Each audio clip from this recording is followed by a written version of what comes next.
Hola, en este video voy a hablar de la definición de rotor o rotacional de un campo vectorial y de cuál es la relación que esta definición tiene con la propiedad del campo vectorial de ser o no un campo conservativo. Primero voy a hablar del rotor en 2 dimensiones y después voy a hablar del rotor en 3 dimensiones. Entonces vamos a empezar con un espacio de 2 dimensiones. Supongamos entonces que en ese espacio tenemos un campo vectorial F con una componente P y una componente Q. Aquí explícitamente denoto que ambas componentes dependen de las variables independientes X e Y. El rotor, por definición, es esta expresión de aquí. Es la derivada parcial de Q respecto de X menos la derivada parcial de P respecto de Y. Ahora bien, en un video previo vimos que si el campo F es conservativo, el que sea conservativo es esto, que quiere decir que en una curva arbitraria cerrada, esto es lo que indica este círculo de aquí en la integral, esta integral de línea va a ser igual a 0. De eso se trata ser un campo, esto es la definición matemática de ser un campo vectorial conservativo. Y vimos que si es conservativo implica que este campo vectorial F va a ser el gradiente de una determinada función F minúscula, que es lo que se denomina la función potencial. Y en otro video vimos que si f es el gradiente de una función potencial, entonces es conservativo. De aquí este sí y solo sí. Ahora bien, supongamos que f entonces es un campo conservativo y por lo tanto es igual a el gradiente de una función potencial f. Esto implica que el rotor de f va a ser igual a 0. La demostración de esto es muy sencilla y la vamos a hacer aquí. Fíjense que f, al ser el gradiente de una función f minúscula, va a ser igual a la derivada de esa función f minúscula respecto de x y sombrero más la derivada de esta f minúscula respecto de y j sombrero.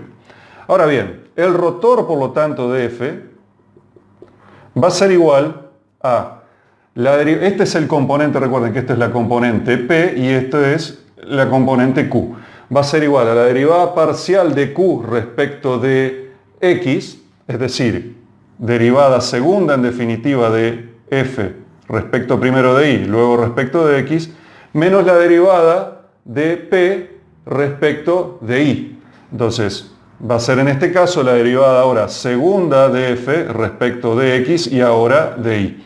Por la simetría de las derivadas parciales segundas, estas dos son iguales. Es lo mismo derivar primero respecto de y después respecto de x que primero respecto de x que después de y después de y. Es lo mismo. El motivo de esto es muy simple, es porque consideramos, cuando derivamos parcialmente respecto a una de las variables, la otra la consideramos constante.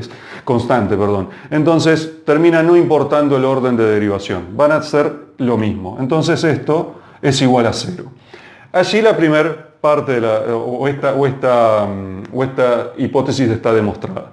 Esta consecuencia está demostrada, este teorema está demostrado. Ahora, la segunda pregunta natural sería, si el rotor de f es igual a 0, ¿esto implica que f es el gradiente de una función potencial? Y la respuesta a esto es no siempre. Sí es cierto en determinadas condiciones. ¿Y cuáles son esas condiciones? Esto sí es sí cuando, primero, f está definido en todo el dominio. Está definido en todo el dominio. Y el área de definición de f, en el área de definición de f, perdón, aquí tenemos, por ejemplo, y aquí tenemos x, cualquier curva que tracemos, una curva c, supongamos la recorremos en este sentido, encierra una región R que es simplemente conectada. Simplemente conectada. ¿Qué quiere decir básicamente conectada? ¿Qué quiere decir básicamente que no tiene huecos esta región? Es decir, que en todos los puntos de la región el campo vectorial está definido. Si un solo punto de esta región, para un solo punto de esta región no estuviera definido el campo vectorial f, ya esto no es necesariamente cierto. Entonces, si esta es la condición, sí es cierto. Ahora, para demostrar esto, vamos a necesitar un teorema que es el teorema de Green, que aquí lo voy a mencionar en otro video, lo voy a desarrollar, y teniendo este teorema, la demostración de este hecho es trivial. Lo que no es trivial es la demostración de este teorema en sí y lo que dice el teorema. Por eso no la voy a desarrollar aquí todavía. Pero básicamente en estas condiciones. Es decir, esto no es un sí, solo sí, sino que va a ser para ambos lados solamente en estas condiciones específicas. Bien, hasta aquí la información relevante del rotor en dos dimensiones. Una última cuestión a tener en cuenta es que si esta implicancia aquí indica que si el rotor de la función del campo vectorial no fuera cero, eso nos está diciendo que no es conservativo, es decir, que no es el gradiente de una función y por lo tanto no es conservativo. Es decir, que no sea cero el rotor ya nos dice que el campo vectorial en cuestión no es un campo conservativo. Ahora vamos a ver en el siguiente paso la definición de rotor en tres dimensiones. Bien, ahora vamos a ver la definición de rotacional en tres dimensiones. Vamos ahora entonces a suponer un campo vectorial que tiene tres componentes, P, Q y R. Para dejar más limpia la notación, aquí no expresé explícitamente la dependencia a las variables independientes ahora, X, Y y Z, pero esa dependencia existe. A diferencia del rotor en dos dimensiones, el rotor o rotacional en tres dimensiones es un vector. En dos dimensiones estamos hablando de un escalar. Y el vector en cuestión se define como el producto cruz entre el operador nabla y el campo vectorial F, que está básicamente determinado por esta determinante que resulta en esta expresión de aquí. Aquí vemos que esta fórmula, esta expresión es imposible de recordar de memoria y uno generalmente apela a este determinante para llegar a esta expresión. Fíjense que en el último componente, en la componente K de esta expresión, está precisamente el rotacional que vimos en el paso anterior de dos dimensiones. Y básicamente lo que esto es, todas son las tres combinaciones posibles de derivadas parciales segundas tomadas para estas tres variables. Entonces, básicamente, estos rotacionales son el rotacional en dos dimensiones, estas componentes, mejor dicho, la parte escalar de estas componentes, es el rotacional en dos dimensiones en los planos YZ, XZ y XY respectivamente. En particular, el rotacional para un campo vectorial de dos dimensiones como el que vimos en el paso anterior, también se puede definir de hecho de esta manera, como el producto cruz del operador nabla IF, producto a su vez punto por el vector unitario K sombrero. Esta forma parece más rebuscada, pero en algunos contextos puede resultar una notación conveniente y por eso la muestro aquí. Ahora bien, aquí valen las mismas preguntas que hacíamos para el caso de las dos dimensiones. ¿Y cuáles son? Si F es, el campo vectorial F es el gradiente de una función F minúscula, una función potencial F minúscula, sabemos que tenemos un teorema que dice que el rotor de ese F va a ser igual a cero. La demostración de esto es análoga para cada uno de los planos a la que ya vimos para el caso de dos dimensiones y no lo voy a repetir aquí. Es exactamente, básicamente la misma, el razonamiento es el mismo.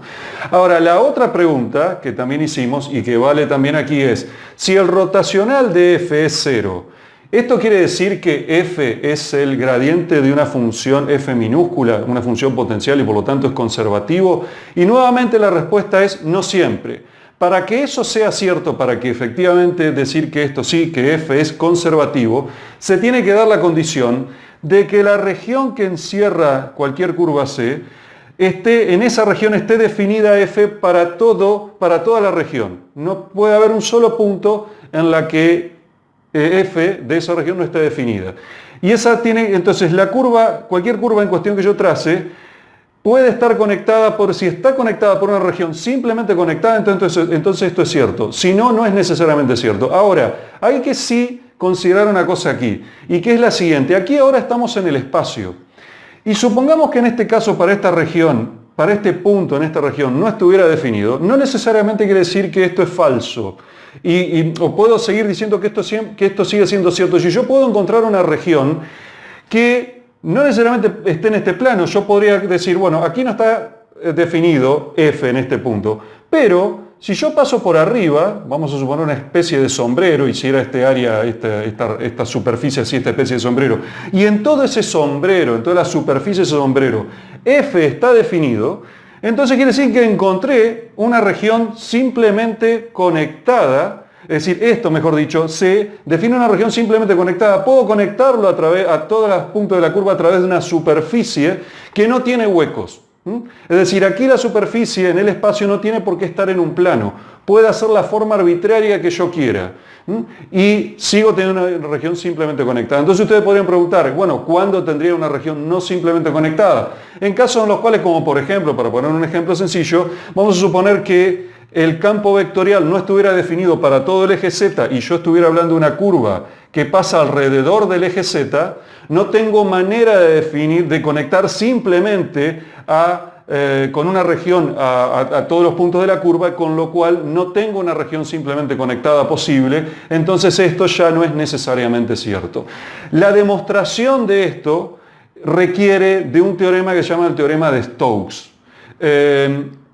Al igual que el teorema de Green, es un teorema bastante complejo de demostrar y que lo voy a hacer esa demostración en algún video posterior. Pero teorema de Stokes es el análogo en tres dimensiones del teorema de Green. El teorema de Green se define en 2 dimensiones.